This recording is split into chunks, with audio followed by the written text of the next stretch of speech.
It'd be an honor. Hopefully I get to take advantage of the opportunity, in the next couple of years and stuff like that. But it'd be a blessing. I talked to a lot of teams. Like yesterday, I talked to the Jets, Commanders, uh, the Falcons, and the Seahawks. But I had 12 meetings on my first night, so that was a whole bunch of teams. So,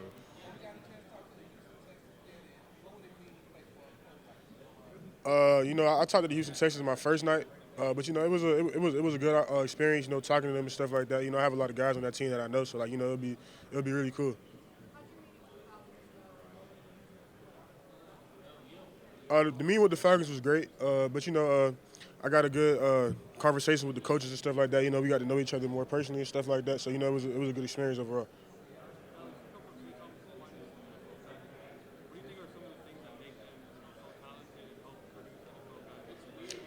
I mean, honestly, probably just like the culture. They have a real good foundation. They have Coach George Smith that's there. They still have Coach Roger Harris that's there as well. So I feel like the foundation, like the structure of the program, it kind of makes a lot of great players. South Florida football is different. The culture is nothing like it. So I feel like it's like its own little a melting pot of like different talents, different type of styles of football and stuff like that. But it's all one. So I didn't get a chance to talk to the Dolphins, but it'll definitely be fire. To play, down the street from where I stay. So it'll definitely be cool.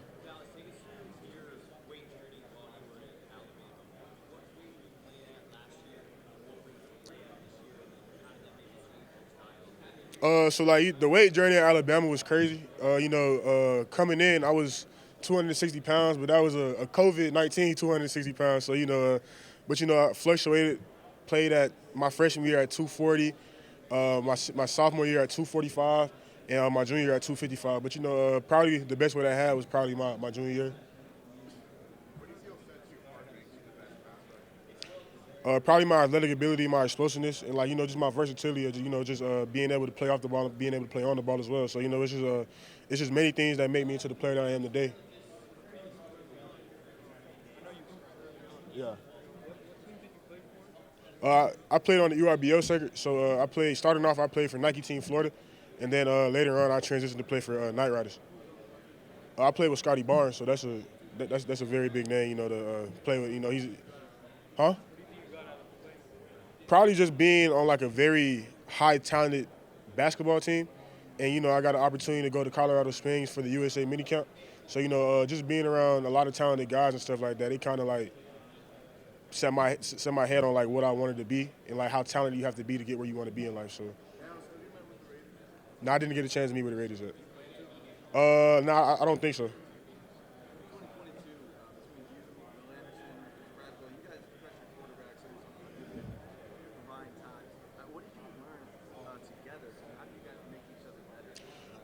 Honestly, like every single day, first of all, we're close. We're close off the field, so we really just had a lot of fun.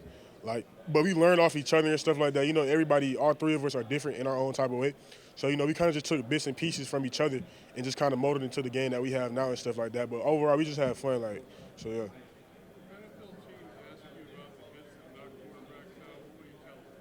I was just playing football. That's just how I play. So I don't intend to be dirty or nothing like that in my hits. I just play between the whistles, and I just play 100%. Nah, I don't think so.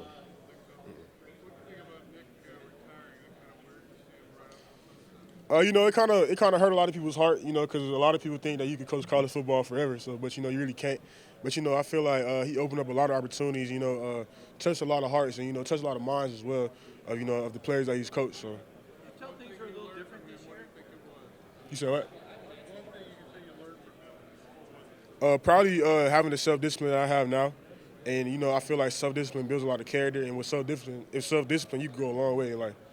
Were you surprised, or did things seem a little bit different this year when you started doing the TV interviews every week? Stuff from my freshman year to my junior year kind of changed a little, but I wasn't surprised. He's been doing it since before I was born, so I kind of understood it where he was coming from and stuff like that. So if it was his time to go, it was his time to go.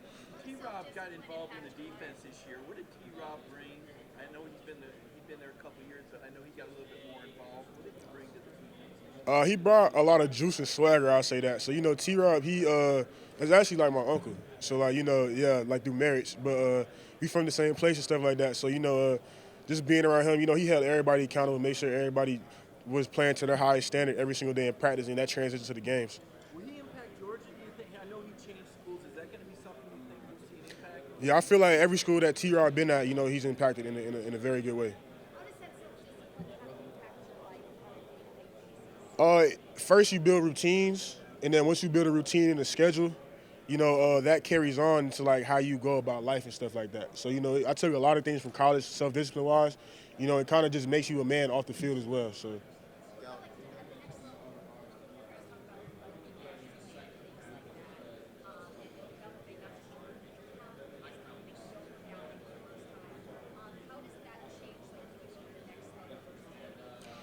I mean, obviously the main difference between the next level and the college level is the talent level, of course. But you just always have to have that confidence stuff. You always got to put the work in every single day. Because you're a professional at the end of the day. Like this is your job. So I feel like that's something that's very important. Dallas, as the teams are looking at you, I'm sure you're researching them and learning about them as well. What do you know about the Chicago Bears? The Chicago Bears, they have a very they're like their defense is really, from what I was seeing, their defense is based around their pass rushes and stuff like that. And so being a pass rusher on that team, you get a lot of freedom and stuff like that, and you get a lot of opportunities to make a lot of plays. So. Do you know much about that roster? I mean, on defense, it's pretty young. I don't really know too much about it. So. The only person I was really familiar with was probably Eddie Jackson because he's a Bama alum. But yeah. Dallas, you said 255 was the best weight. Yes, sir. How do you do it this time of year when some teams want outside linebacker, some guys want defensive end? Do you feel like that weight is versatile and you can do either? Yeah, I mean, I feel like that's probably the best way I can move at for real. And I felt kind of powerful and stuff like that. And compared to the 225 my freshman year by the end of the season, and the 255 I had my junior season, it was I could tell the difference for sure in the strength, the power, and the explosiveness and stuff like that. But it felt good playing at 255 my junior year. So I feel like that could open up a lot of versatility, and whatever defense, whatever type of scheme I'm in. So. You felt just as fast. Yeah, just as fast, even faster in my opinion. So. Yeah. You said it was 260 when you came in. Yeah.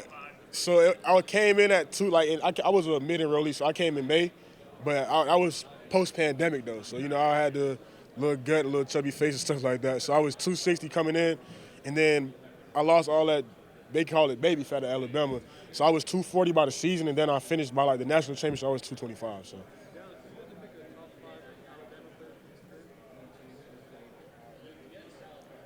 You got to give credit to the receivers for sure. So Amari Cooper, C. Rid, Calvin Ridley, Pat Surtain for sure,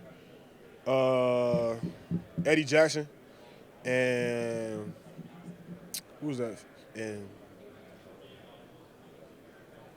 probably I'll say Josh Jobe in my opinion. So yeah.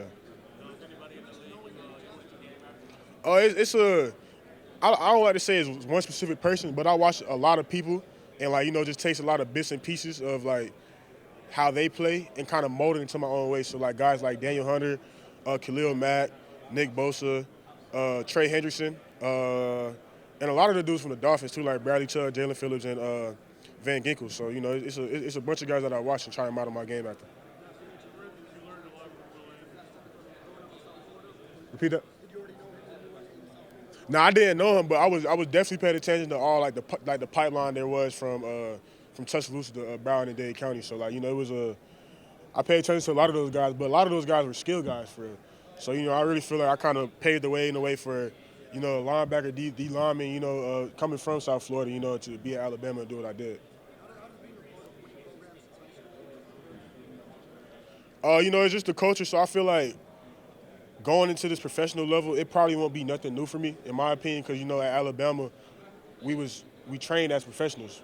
So just the day-to-day life, and just having a busy schedule all the time, and just being close by Coach Saban every day. So I kind of felt like that kind of prepared me a lot in a way. Nah, not really. I wasn't surprised, but I wasn't. It's kind of a both. So from how he was my freshman year to my junior year, I kind of seen a lot of changes and stuff like that. But I was surprised, but how it went about, I was kind of surprised in a way. In what ways? Like he probably would have cracked a lot more jokes and stuff like that. It started to be more player led, but it was always player led since he's been there. But like you could tell, like the players really had a lot of say so, and you know he was a lot more open to a lot of more ideas and you know what the players had to say and stuff. You know, but it was all good though. You know, he was still the same Coach Saban on the field, of course, but you know, but like you could tell the slight changes though for sure. The legacy that he left at Alabama, I don't think no other coach could do it, for real, in my opinion. You know, all the national championships that he has, and you know, all the professional athletes that he had in the NFL and stuff like that. You know, it's unmatched. So you know, like the culture is everything. That and the legacy that he set at Alabama is everything.